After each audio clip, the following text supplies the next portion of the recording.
राधे राधे, हरे कृष्ण, जय माता दी। प्रिय भक्तजनों, आप सभी का हार्दिक स्वागत है इस पावन और दिव्य कथा के श्रवण में, जहां हम घर की समृद्धि, सुख और मनोकामना पूर्ति की बात करेंगे।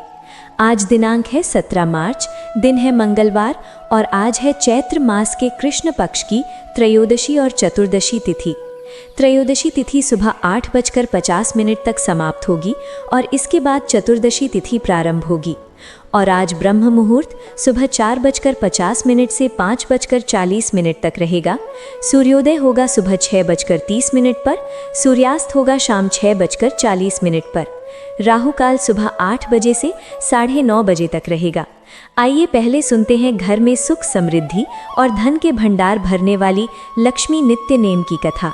फिर आप सुनेंगे चैत्र मास महात्म्य का आज का अध्याय और भागवत कथा। इस कहानी को लक्ष्मी माता कहती थीं और प्रभु विष्णु भगवान सुना करते थे। एक दिन विष्णु भगवान को किसी काम के लिए बाहर जाना पड़ा तो लक्ष्मी माता कहने लगी कि भगवान, मेरा तो 12 वर्ष का नित्यनेम है, अब आप बाहर जाएंगे तो मैं अपनी कहानी किसे सुनाऊंगी। तब विष्णु ने कहा कि लक्ष्मी, आप कुएं की पाल पर जाकर बैठ जाना और वहां पर जो भी औरतें पानी भरने आएंगी उन्हें अपनी कहानी सुना दिया करना। लक्ष्मी माता कुएं की पाल पर जाकर बैठ गई। तभी एक स्त्री आई। उसने रेशम की जरी की साड़ी पहन रखी थी और सोने का घड़ा ले रखा था। लक्ष्मी माता उसे देखकर कहने लगी, बहन, मेरा 12 वर्ष का नित्यनेम सुन लो। पर वो स्त्री बोली कि मैं तुम्हारा नित्यनेम सुनूंगी तो मुझे तो घर जाने में देर हो जाएगी और मेरी सास मुझसे झगड़ा करेगी। इसलिए उसने कहानी नहीं सुनी और अपने घर चली गई। लेकिन उसके घर जाते ही उसकी रेशम जरी की साड़ी फट गई, सोने का घड़ा मिट्टी के घड़े में बदल गया। सासू ने देखा तो पूछा, अरे बहू, ये किसका दोष अपने सिर लेकर आ गई है। बहू बोली, माँ जी, कुएं पर एक औरत बैठी थी, उसने अपनी कहानी सुनने के लिए कहा, लेकिन मैंने नहीं सुनी, शायद उसी का ये फल मुझे मिला है।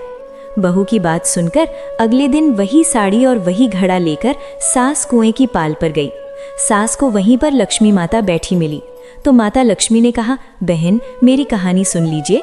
सासू बोली, एक बार छोड़, मैं तो 4 बार कहानी सुन लूंगी। तब लक्ष्मी माता बोली, विष्णु आए, गरुण आए, देश के पुजारी आए, नित्य नेम का नेम लाए। आओ विष्णु, बैठो विष्णु, तपी रसोई जीमो विष्णु, माखन मिश्री खाओ विष्णु, दूध बताशा पियो विष्णु, सूत के पल का मोठो विष्णु, शाल दुशाला ओढ़ो विष्णु, जब बोलूं विष्णु ही विष्णु, विष्णु सवारे सबके काम, खाली घर भंडार भरेंगे, सबका बीड़ा पार करेंगे, श्री विष्णु जय विष्णु, जय जय विष्णु। सासू बोली, बहन, कहानी तो बहुत अच्छी लगी। फिर कहानी सुनकर सासू घर चली गई और उसकी साड़ी फिर से रेशम जरी की बन गई। मिट्टी का घड़ा भी फिर वापस से सोने के घड़े में बदल गया। बहू ने देखा तो कहने लगी, सासू माँ, आपने ये सब कैसे किया। सासू बोली, बहू, तू दोष लगा कर आई थी और मैं अब दोष उतार कर आ रही हूँ। बहू ने पूछा कि माँ जी, वो कुएं वाली स्त्री कौन है। सासू ने बताया कि वो तो लक्ष्मी माता थी। वो पुराने से नया कर देती हैं, खाली घर में भंडार भर देती हैं। वो लक्ष्मी जी का वास घर में कर देती हैं और मनुष्य की जो भी इच्छा हो उसे पूर्ण कर देती हैं। बहू बोली, माँ जी, फिर तो ऐसी कहानी मुझे भी सुना दो। सास बोली कि ठीक है, तुम भी सुनो। फिर सास ने कहानी शुरू की। विष्णु आए, गरुण आए, देश के पुजारी आए, नित्य नेम का नेम लाए। आओ विष्णु, बैठो विष्णु, तपी रसोई जीमो विष्णु, माखन मिश्री खाओ विष्णु, दूध बताशा पियो विष्णु, सूत के पल का मोठो विष्णु, शाल दुशाला ओढ़ो विष्णु, जब बोलूं विष्णु ही विष्णु, विष्णु सवारे सबके काम, खाली घर भंडार भरेंगे, सबका बीड़ा पार करेंगे, बोलो श्री विष्णु जय विष्णु, जय जय विष्णु। कहानी सुनकर बहू बोली, माँ जी, कहानी तो बहुत अच्छी है। सासू ने कहा, ठीक है, अब से हम इस कहानी को रोज किया करेंगे। अब सास बहू रोज सवेरे उठती, नहाती धोती और पूजा करने के बाद नित्य नेम की लक्ष्मी माता की कहानी कहती। एक दिन की बात है, उनके यहाँ पड़ोस की एक औरत आई और बोली कि बहन, जरा सी आँच तो देना। तो बहू बोली कि आँच तो अभी हमने जलाई ही नहीं। पड़ोसन बोली, तो फिर तुम सुबह 4 बजे से उठकर क्या कर रही हो। तो उन्होंने कहा कि हम तो सुबह सुबह उठकर पूजा करते हैं, फिर लक्ष्मी माता की नित्य नेम की कहानी कहते हैं। पड़ोसन ने उनकी बात सुनकर फिर कहा कि लक्ष्मी माता की कहानी कहने से तुम्हें क्या मिला। तब वे दोनों बोली कि लक्ष्मी माता की कहानी कहने से घर में भंडार भर जाते हैं, सारे काम पूर्ण हो जाते हैं, मन की इच्छा भी पूरी होती है। पड़ोसन ने कहा, बहन अगर ऐसा है तब तो फिर मुझे भी कहानी सुना दो। तब बहू बोली कि ठीक है, तुम भी ये कहानी सुन लो। विष्णु आए गरुड़ आए, देश के पुजारी आए, नित नेम का नेम लाए। आओ विष्णु बैठो विष्णु, तपी रसोई जीमो विष्णु। माखन मिश्री खाओ विष्णु, दूध बताशा पियो विष्णु। सूत के पल का मोठो विष्णु, शाल दुशाला ओढ़ो विष्णु। जब बोलूं विष्णु ही विष्णु, विष्णु सवारी सबके काम। खाली घर भंडार भरेंगे, सबका बीड़ा पार करेंगे। श्री विष्णु जय विष्णु, जय जय विष्णु। पड़ोसन ने इस कहानी को सुना तो कहने लगी, बहन कहानी तो बहुत अच्छी लगी। अब वो पड़ोसन भी नित नेम लक्ष्मी माता की कहानी कहने लगी। कहानी कहने से लक्ष्मी माता ने पड़ोसन के भी धन के भंडार भर दिए। देखते ही देखते अब तो पूरे मोहल्ले में नित नेम की कथा चल पड़ी और हर किसी की मनोकामना पूर्ण होने लगी। हे लक्ष्मी माता, जैसे आपने उन सभी के भंडार भरे, वैसे ही हमारे भी भरना। कहानी कहने वाले, सुनने वाले और हुंकार भरने वाले सबके भरना। सभी प्रेम से बोलिए लक्ष्मी मैया की जय। प्रिय भक्तजनों, अब सुनिए चैत्र मास महात्म्य का आज का अध्याय। एक बार राजा विक्रमादित्य ने नारद मुनि से पूछा, प्रभु आपने महामाया भगवती योगेश्वरी के प्रभाव का वर्णन किया है, अब आप उनका चरित्र कहने की कृपा कीजिए, क्योंकि उसे सुनने के लिए मेरा मन अत्यंत व्याकुल है। नारद मुनि कहने लगे, राजन सुनो, भगवती के चरित्र का विस्तार पूर्वक वर्णन करता हूँ, ध्यान पूर्वक सुनो। महामते, श्रद्धालु और शांत पुरुष जो भगवती की कथा नहीं सुनता, उसे प्रचंड मूर्ख समझना चाहिए। पूर्व समय की बात है, धरातल पर वृषभासुर नामक एक राजा था। उसके शासनकाल में देवताओं और दानवों में बड़ी भीषण लड़ाई ठन गई थी। राजन वृषभासुर ने अत्यंत कठिन तप किया था। सुमेरु पर्वत पर जाकर उसने तपस्या की थी। देवता उसकी तपस्या देखकर अत्यंत आश्चर्य में पड़ गए थे। 10,000 वर्षों तक वह अपने इष्ट देव का हृदय में ध्यान करता रहा। महाराज, उसके बाद उसके आराध्य देव लोक पितामह ब्रह्मा जी प्रसन्न हो गए।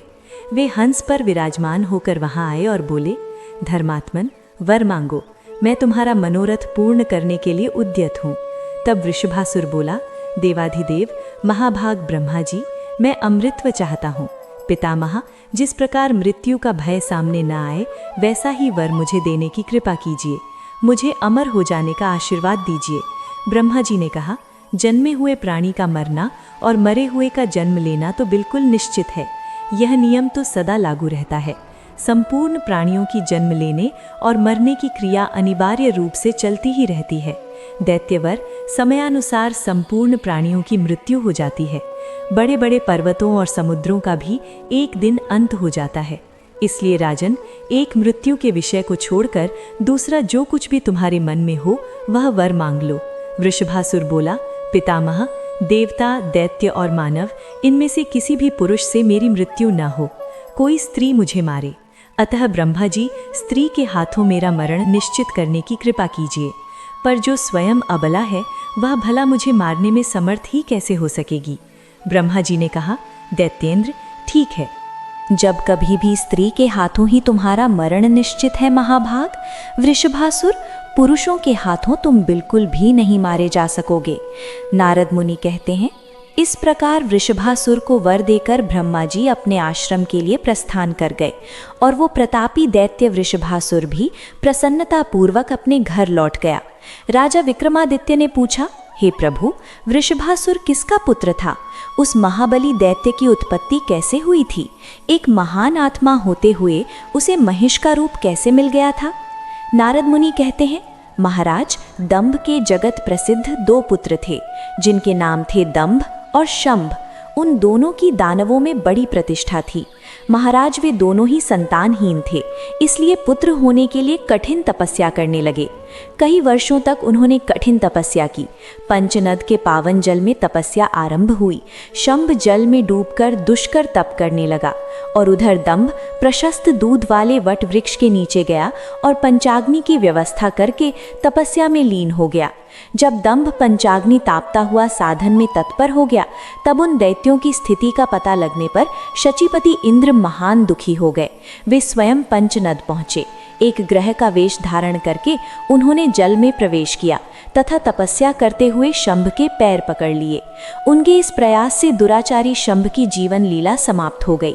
इधर अपने भाई का मरण सुनकर दंभ के तो क्रोध की कोई सीमा ही नहीं रही।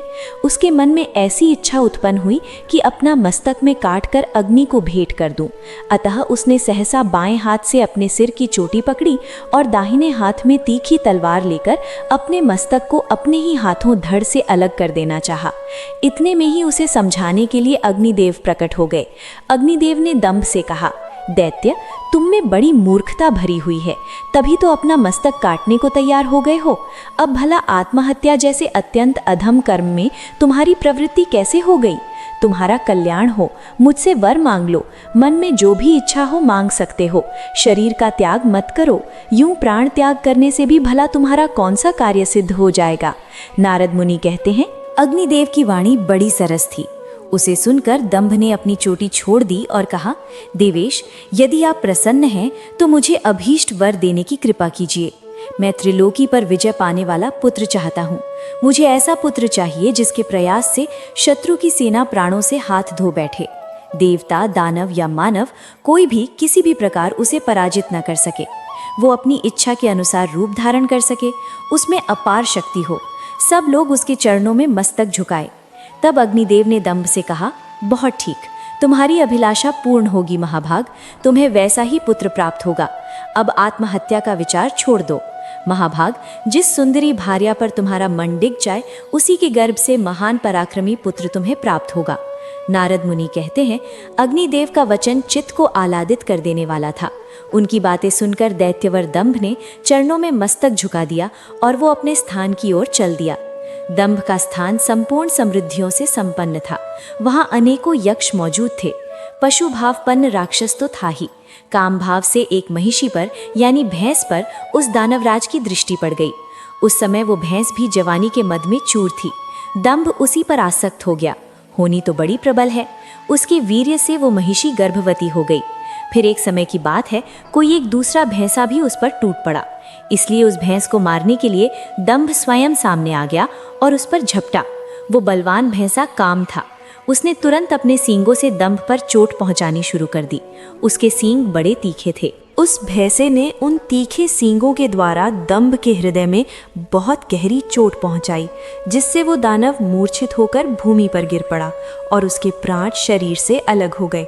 अपने स्वामी दंभ के मारे जाने पर वो बेचारी महिषी भय से अत्यंत घबराकर वहां से भाग चली। वो बड़ी तेजी से एक वट वृक्ष के नीचे जाकर यक्षों की शरण में चली गई। उसके पीछे लगा हुआ वो भैंसा भी पीछे पीछे वहीं पहुंच गया।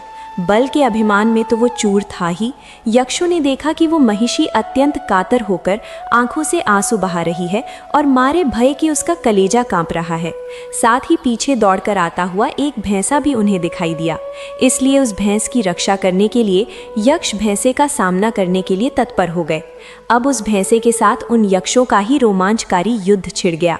यक्ष बाण बरसाने लगे। एक ऐसा बाण लगा कि उससे आहत होकर भैंसा तुरंत प्राणहीन होकर पृथ्वी पर गिर पड़ा। दंभ यक्षों का परम प्रेमी था, इसलिए उन्होंने उसके शव को लेकर दाह संस्कार करने के लिए चिता पर रख दिया। पति के मृत शरीर को चिता पर देखकर उस महिषी के मन में भी निश्चित विचार हो गया कि मैं भी पति के साथ ही सती हो जाऊं। यक्षों के रोकते रहने पर भी उसके विचार में कोई परिवर्तन नहीं हुआ और वो जलती हुई चिता में बैठ गई। उसने अपने प्रेमी पति को हृदय से चिपका लिया। उसी समय चिता के मध्य भाग से महाबली वृषभासुर निकल आया। पुत्र पर कृपा करने वाला स्वयं दंभ भी एक दूसरा शरीर धारण करके रक्त बीज के रूप में चिता से निकला। ये वृषभासुर और रक्त बीज, इन दोनों की ही उत्पत्ति महाबली दंभ से ही हुई। इसके बाद मुख्य मुख्य दानव एकत्र हुए और उन्होंने वृषभासुर को वहां की राजगद्दी पर अभिषिक्त कर दिया।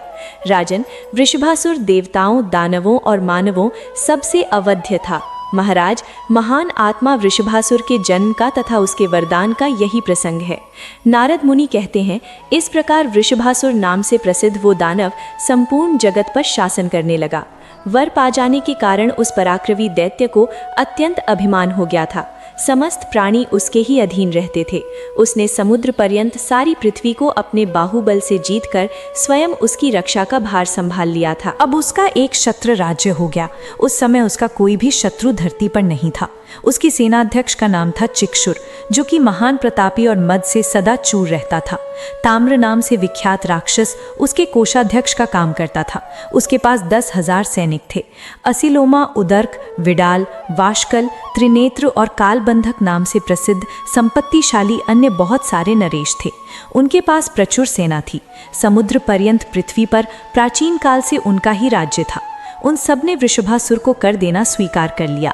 जो बलाभिमानी नरेश कर देने के पक्ष में नहीं थे, वे वीर धर्म के अनुसार युद्ध में काम आ गए।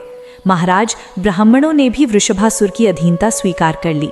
यज्ञ में अब वे उस दानव को भी भाग देने लगे। अखिल भूमंडल में वृषभासुर एक क्षत्र राज्य का उपभोग करने लगा। वरदान के अभिमान में चूर होकर उसने स्वर्ग पर विजय पाने का निश्चय किया। फिर तो उस दानवराज ने एक दूत को इंद्र के पास भी जाने की आज्ञा दे दी। उसने जल्दी ही संदेशवाहक दूत को पहले अपने पास बुलाया, फिर उससे कहा, वीर, तुम्हारा व्यवहार बहुत शुद्ध है। महाबाहु, आज तुम्हें ये दूत का काम करना होगा। तुम निर्भीक होकर स्वर्ग में इंद्र के पास जाओ और उससे मेरा यह संदेश कह दो। जाकर कहना कि देवराज इंद्र स्वर्ग छोड़कर जहाँ भी जी चाहे वहाँ अभी चले जाओ, और अगर रहना है तो महामना वृषभासुर के सेवक बनकर रह सकते हो। शचीपते, यदि तुम महाराज वृषभासुर के शरणागत हो गए तो वे अवश्य तुम्हारी रक्षा करेंगे। इसलिए अच्छा है कि तुम उनकी शरण में चले जाओ, और अगर तुम्हें ये बात अस्वीकार हो तो शीघ्र युद्ध करने के लिए हाथ में वज्र उठा लो। बलसूदन, तुम तो पहले भी परास्त हो चुके हो और तुम्हारा पुरुषार्थ भी मुझे पता है। तुम्हारी शक्ति मुझसे छिपी हुई नहीं है। युद्ध करो या फिर जहां तुम्हारा मन माने वहां तत्काल चले जाओ। आज्ञा अनुसार दूत ने इंद्र के पास जाकर वृषभासुर का संदेश उन्हें सुना दिया। नारद मुनि कहते हैं, महाराज, उस अवसर पर दूत की बात सुनकर इंद्र की क्रोधाग्नि भभक उठी। फिर संभलकर मुस्कुराते हुए उन्होंने अपना वक्तव्य दूत के प्रति व्यक्त करना आरंभ किया। उन्होंने दूत से कहा, अरे प्रचंड मूर्ख, क्या मैं तुझे नहीं जानता जो तू अभिमान में चूर होकर यूं अनाप शनाप बक रहा है? अरे तेरे स्वामी को ये अभिमान का रोग हो गया है, इसलिए मैं उसका इलाज अवश्य करूंगा। फिर ऐसी व्यवस्था की जाएगी कि उसकी तो जड़ ही कट जाए। दूत, तू जा और मैं जो कुछ कहूँ जाकर अपने स्वामी से कह दे। सदाचारी पुरुष दूतों पर कभी हाथ नहीं उठाते, इसलिए मैं तुझे छोड़ रहा हूँ। और जा उससे कहना, अरे ओ भैंस के बच्चे, अगर तुझे युद्ध करने की इच्छा हो तो अभी सामने आ जा। अरे घोड़ों के दुश्मन, तेरा बल मुझे पता है। तेरी जड़ आकृति है, घास खाकर तो तू रहता है। तेरे सींगों का मैं सुंदर धनुष बनाऊंगा। तेरे सींगों में कुछ बल अवश्य है। जरूर मेरा धनुष सुदृढ़ होगा। मैं जानता हूँ इसी कारण से तुझे अभिमान हो गया है, और मैं तेरे उन दोनों सींगों को ही तोड़कर तेरा सारा बल नष्ट कर दूंगा। नीच महेश, मेरे द्वारा तेरे वे सींग काट लिए जाएंगे और तेरा वो सारा बल भी छीन लिया जाएगा जिसके कारण तू पूर्ण अभिमानी बन बैठा है। सींग से मारने में ही तो कुशल है ना, न कि मोर्चे पर हथियार चलाने में। नारद मुनि कहते हैं, इस प्रकार इंद्र के कहने पर वह दूत तुरंत ही वहां से चल दिया। वह मदाभिमानी वृषभासुर के पास गया और प्रणाम करके उससे कहने लगा। दूत ने कहा, राजन, देवराज इंद्र पूर्ण स्वतंत्र हैं। उसके पास देवताओं की विशाल सेना है। अपने को वह महान बलवान समझता है, आपको तो वह कुछ भी नहीं गिनता। उस मूर्ख की कही हुई बातें मैं किस प्रकार बदलकर आपसे कहूँ, क्योंकि सेवक का कर्तव्य होता है कि वह स्वामी के सामने प्रिय सत्य कहे। महाराज, कल्याणकामी दूत को चाहिए कि स्वामी के मुख पर सत्य और प्रिय ही बोले, लेकिन अगर मैं आपको केवल प्रिय ही बोलता हूँ तो वह असत्य होने से आपका कार्य सिद्ध होने में बाधा पड़ेगी। और कल्याणकामी दूत को कभी कठोर वचन तो कहने ही नहीं चाहिए, इसलिए मैं वैसी बात भी नहीं कह सकता। प्रभु, ठीक ही है, शत्रु के मुख से तो विष के समान वचन ही निकलते हैं, पर वैसी बातें भला एक सेवक कैसे अपने मुख से निकाल सकता है। राजन, इस समय इंद्र ने जिस प्रकार के घृणित वचन कहे हैं, वैसे वचन मेरी जीभ से कभी नहीं निकल सकते। मैं आपको क्या बताऊं, कैसे बताऊं कि इंद्र ने आपके बारे में क्या क्या बोला है। नारद मुनि कहते हैं, दूत की बात में रहस्य छिपा हुआ था। उसे सुनकर वृषभासुर का सर्वांग अत्यंत क्रोध से तमतमा उठा। उसकी आंखें लाल हो गईं और वो दैत्यों को बुलाकर उनसे बोला, महाभाग दैत्यों, वो देवराज युद्ध ही करना चाहता है। तुम लोग भली भांति बल प्रयोग करके उस नीच शत्रु को परास्त कर दो। मेरे सामने दूसरा कौन शूरवीर कहला सकता है? अरे इंद्र जैसे करोड़ों वीर हों तब भी मुझे कोई परवाह नहीं, फिर इस अकेले इंद्र से मुझे भला क्या डर है? आज मैं उसे किसी भी प्रकार जीवित नहीं छोड़ूंगा।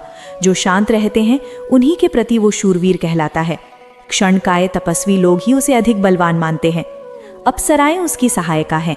उन्हीं का बल पाकर तो वो नीच सदा तपस्या में विघ्न डालता है। अवसर पाकर प्रहार कर देना उसका स्वभाव बन गया है। वो तो बड़ा ही विश्वासघाती है। ये वही छली इंद्र है जिसने नमूची को मार डाला था।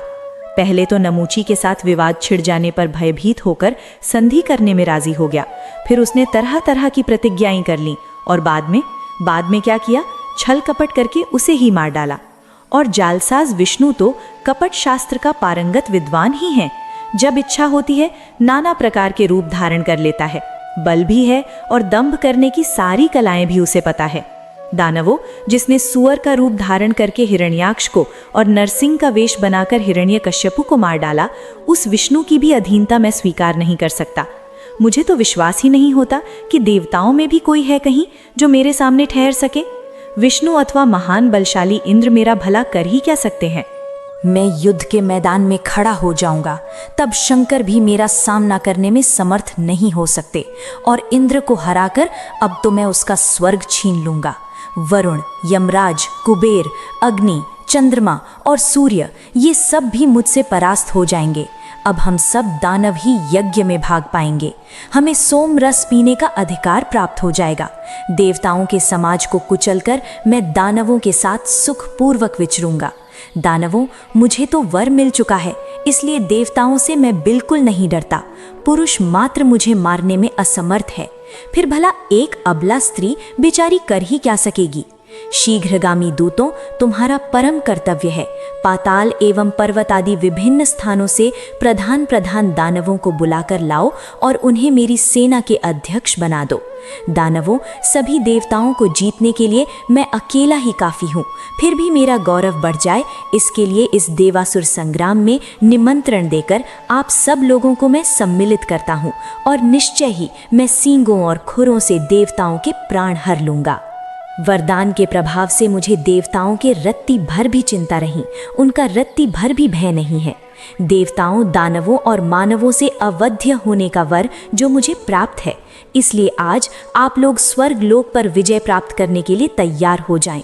दैत्यों, स्वर्ग पर अधिकार प्राप्त करके अब मैं नंदन वन में विहार करूंगा और मेरे इस उद्योग से तुम्हें भी तो पारिजात के सुंदर सुंदर पुष्प सूंघने को मिलेंगे।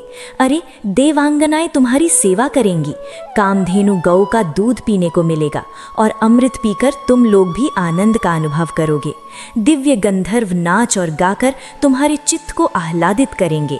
उर्वशी, मेनका, रंभा, घृताची, तिलोत्तमा, महासेना, मिश्रकेशी, मदोत्कटा और विप्रचित प्रभृति अप्सराएं नाचने और गाने में परम प्रवीण हैं।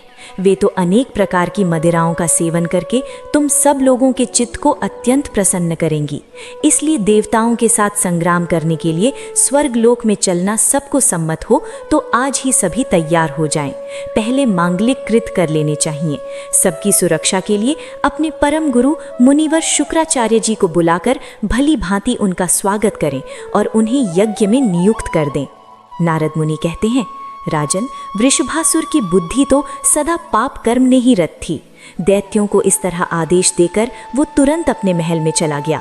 उस समय उसके मुख पर प्रसन्नता के चिन्ह झलक रहे थे। और इसके बाद जो कुछ भी हुआ प्रिय श्रोताओं, वो सब आप कल के अध्याय में जरूर सुनिएगा। आज का ये अध्याय कैसा लगा जरूर बताइएगा। अब सुनिए श्री तुलसी चालीसा पाठ। जय जय तुलसी भगवती सत्यवती सुखदानी, नमो नमो हरिप्रियसी वृंदा गुणखानी। श्री हरि शीश विरजनी देहूँ अमर वर अम्ब, जनहित हे वृंदावनी अब न करहूँ विलंब। धन्य धन्य श्री तुलसी माता, महिमा अगम सदा श्रुति गाता। हरि के प्राण हूँ से तुम प्यारी, हरि हेतु तु किन्हूँ तप भारी। जब प्रसन्न है दर्शन दीन हूँ, तब कर जोरी विनय उसकीन हूँ। हे भगवंत कंत मम होहूँ, दीन जान जन छाड़हूँ छोहूँ। सुनी लक्ष्मी तुलसी की बानी, दीन हूँ श्राप गद पर आनी। उस अयोग्य वर मांगनहारी, हो बिटप तुम जड़ तनुधारी। सुनी तुलसी ही श्रप्यों देहि ठामा, करहूँ वास्तुहु नीचन धामा। दियो वचन हरि तप अतकाला, सुनहु सुमुखी जन होहु विहाला। समय पाई व्यवहरों पाती, तोरा पूजह आस वचन सतमोरा। तब गोकुल में गोप सुदामा, तास भई तुलसी तूबामा। कृष्ण रास लीला के माही, राधे शक्य प्रेम लखनाही। दियो श्राप तुलसी है तत्काला, नर लोकहि तुम जन्महु बाला। योगोप व दानव राजा, शंख चूर्ण नामक शिरताजा। तुलसी भई तास सुकिनारी, परम सती गुण रूप अगारी। असतवै कल्प बीत जब गयो, कल्प तृतीय जन्म तब भयो। वृंदा नाम भयो तुलसी को, असुर जलंधर नाम पति को। कर अति द्वंद अतुल बलधामा, कीन्हा शंकर से संग्रामा। जब निज सैन्य सहित शिवहारे, मरह न तब हर हरहि पुकारे। पतिव्रता वृंदा थी नारी, को न सके पति संग हरि तब। जलंधर ही वेश बनाई, वृंदा ढिग हरि पहुँच्यों जाई। शिवहित लर कर कपट प्रसंगा, कियो सतत्व धर्म तो ही भंगा। भयो जलंधर कर संहारा, सुनी उर शोक अपारा। तिहि क्षण दियो कपट हरिटारी, लख वृंदा दुख गिरा उचारी। जलंधर जस हत्यों अभिता, सोई रावण तस हरि ही सीता। अस प्रस्तर सम हृदय तुम्हारा, धर्म खंडी मम पति ही संघारा। यही कारण श्राप हमारा, होवे तनु पाषाण तुम्हारा। सुनी हरि तुरंत ही वचन उचारे, दियो श्राप बिना बिचारे। लख्यो न निज करतूत पति को, छनन चाहियो जब पार्वती को। जड़मती तू अस हो जड़ रूपा, जड़ में तुलसी विटप अनूपा। भाग्य रूप हम शालिग्रामा, नदी गंडिक की बीच ललामा। जो तुलसी दल हम ही चढ़ाए हैं, सब सुख भोगी परम पद पै हैं। बिन तुलसी हरि जलत शरीरा, अतिशय उठत शीश उर पीरा। जो तुलसी दल हरि शीर धारत, सो सहस्त्र घट अमृत डारत। तुलसी हरि मन रंजन निहारी, रोग दोष दुख भंज निहारी। प्रेम सहित हरि भजन निरंतर, तुलसी राधा में नाही अंत अंतर। व्यंजन होय 56 प्रकार, बिन तुलसी दल ना हरिहा प्यारा। सकल तीरथ तुलसी तरु झाही, लहत मुक्ति जन संशय नाही। कवि सुंदर एक हरि गुण गावत, तुलसी ही निकट सहस गुण पावत। बसत निकट दुर्वासा धामा, जो पयास ते पूर्व ललामा। पाठ करह जो नित नर नारी, होए सुख भाषह त्रिपुरारी। तुलसी चालीसा पढ़, तुलसी तरु ग्रहधारी। दीप दान कर पुत्र भल पावा, बंधु नारी। सकल दुख दरिद्र हरिहार है, परम प्रसन्न आसे धन जन लढ़े। ग्रह बसह पूर्ण अत्र लाही, अभिमत फल जगत महलाही। पूर्ण सब काम जे दल अर्पह, तुलसी तह सहस बसह हरि रामा। तुलसी महिमा नाम लखा, तुलसी सुत सुखरामा। मानस 40 रचो, जग में तुलसीदास। तुलसी महारानी की जय हो, श्री हरि विष्णु भगवान की जय हो। तुलसी महारानी नमो नमो, हरि की पटरानी नमो नमो। धन तुलसी पूर्ण तप कीन हो, धन तुलसी पूर्ण तप कीन हो। शालिग्राम बनी पट रानी, नमो नमो तुलसी महारानी। नमो नमो जाके पत्र मंजरी कोमल, जाके पत्र मंजरी कोमल। श्रीपति कमल चरण लपटानी, नमो नमो तुलसी महारानी। नमो नमो धूप दीप नैवेद्य आरती, धूप दीप नैवेद्य आरती। पुष्पन की वर्षा वर्षानी, नमो नमो तुलसी महारानी। नमो नमो 56 भोग क्षितिसो व्यंजन, 56 भोग क्षितिसो व्यंजन। बिन तुलसी हरि एक न मानी, नमो नमो। बिन तुलसी तुलसी हरि एक न मानी, नमो नमो तुलसी महारानी। नमो नमो। सभी सखी मैया तेरो यश गावे, सभी सखी मैया तेरो यश गावे। भक्ति दान देह महारानी, नमो नमो। तुलसी महारानी नमो नमो, हरि की पटरानी नमो नमो। तुलसी महारानी नमो नमो, तुलसी मैया की जय हो। भक्तगण, आपको ये कथाएं कैसी लगी हमें कमेंट करके ज़रूर बताइएगा। अगर आपको कथाएं अच्छी लगती हैं तो वीडियो को लाइक कीजिएगा और चैनल को ज़रूर सब्सक्राइब कीजिएगा। मिलते हैं अगली कथा में। राधे राधे भक्तगण।